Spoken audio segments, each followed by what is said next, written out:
Well, hey there, folks, and welcome to the Expanded Pan Trap Line. This is Chip here with you again, and we're running some traps this morning, I guess. So, here's my house that I live in right there. This is my main driveway. And I've got, I don't know, 4 or 5 sets right up on top of the hill there.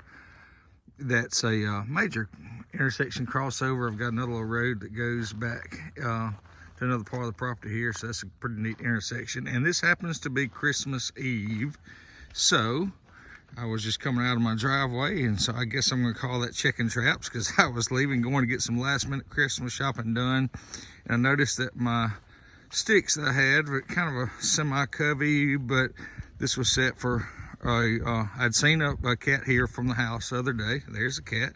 I'm sure it's that big old tomcat right there. He's big.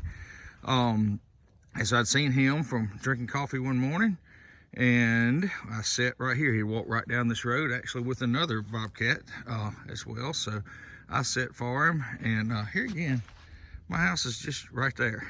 So at any rate, I came back out and I saw these sticks were, so I set this with the idea of cat in mind. I did not put a flag here because we still got a few coyotes roaming around a little bit. So I just wanted to show you this. Like I said, this is Christmas Eve morning and heading out to do a little last minute Christmas shopping.